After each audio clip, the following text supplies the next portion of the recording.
I had Lopez winning the first 6 rounds and the 12th. Easy.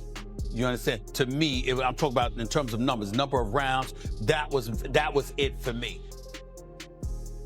Got the defensive mastercraft, and he also has the aggressive power to turn your lights out, and I think that's quite different.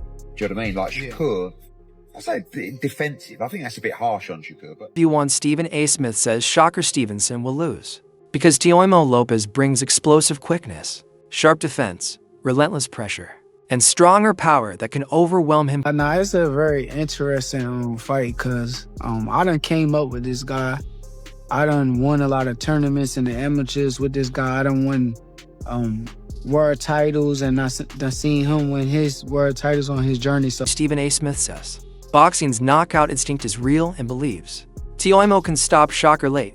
That's how I look at it. I don't look at it like he just another guy. I know that he the truth, I'm the truth. And Eddie Hearn says Shakur faces a significant size disadvantage, and Teofimo is a fighter whose skills cannot be underestimated. 3 years of age, I'm a champion, and you're gonna have to come take this from me. I'm not giving you a damn thing.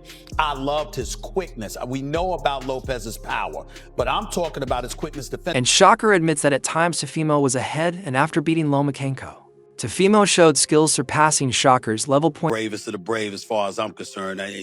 I look at it and I say, the addiction to the knockout is always... Shakur is determined to challenge himself against the very best in the division. Give Shakur the edge in that fight. Yeah. But do you think it depends on what Teofimo shows up? yeah, it always depends on what Teofimo shows up. I think Shakur beats him. Yeah. But the weight, again, right? Don't forget, Teofimo's a big 140. Yeah. Shakur is probably a small 135.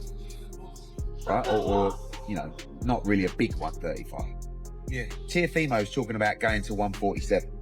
So you have a big size disadvantage going into that fight.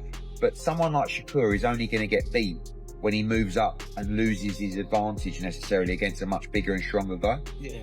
But I think that's a fiddly fight, don't you? I mean, I don't expect it to be this firefight. Yeah. I think Teofimo's very awkward and Shakur's very smart. Teofimo says he's confident that by the end of the fight, he will be the one with his hand raised. he had got the Lomachenko fight. Gotcha. And when he got the Lomachenko fight, he beat Lomachenko. So Gotcha. it was a certain point in time where Teo was kind of ahead, where he had all the belts, and he was a man at a point in time. You're coming up another weight class for the 4th time in your professional career. To help you prepare right now, are you lifting heavier? Are you sparring heavier partners? How do you prepare for this weight? Honestly, I'm not really even worried about the weight too much, because at the end of the day, 135 and 140 is just 5 pounds away. So Right. I know that skills pay the bills and size don't win fights. So as long as I'm the better fighter in the ring come fight night, I'm not worried about weight and whether he's bigger, I'm bigger. It doesn't matter as long as I'm better. You have a perfect record of 24-0 right now, and I've seen you training with Crawford, Floyd Mayweather, 2 of the sport's greatest to ever do it. I think your name is going to be right there if it's not already.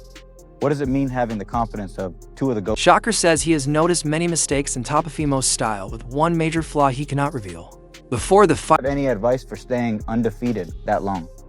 I mean, nah, I think it ain't really nothing that you could say to stay undefeated. It just got to be a thing. You got to go work hard every time out. Every time you get your name called and you got to fight, you got to put extra work and grind, discipline, and stay focused. And I don't even think there's nothing that they can really tell me a secret to staying undefeated. I think it's more so just me staying locked in, staying focused the entire time. That's number 1, dedication. That's the main thing. So your opponent, he has a little blemish on his record. He lost to Kambosos. How does losing in boxing kind of affect your preparation, mental, even when you step in the ring?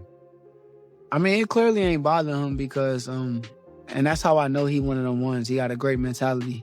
After he lost to Kambosos, he went up to 140 and he dominated against guys like Josh Taylor. He put on great Teofimo Lopez says Shakur Stevenson's biggest weakness is choosing to fight him, calling it a mistake.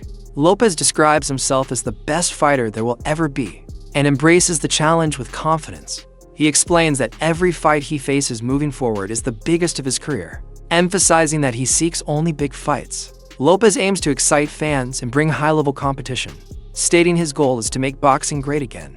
He looks forward to facing Shakur, arguably the best defensive fighter, and is eager to demonstrate his skills, power, and strategy in what promises to be a thrilling matchup in 2020. And the 12th. Easy.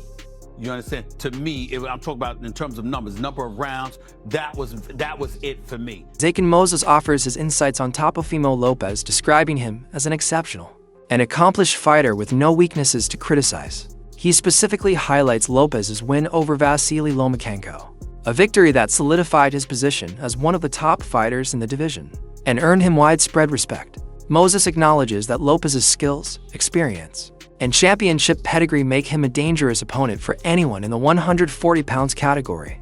At the same time, Moses recognizes Shakur Stevenson's talent, noting that he has observed Stevenson in the ring with several elite fighters. He praises Stevenson's ability to control fights, maintain composure, and keep his opponents in check, emphasizing that these qualities make him a formidable challenger.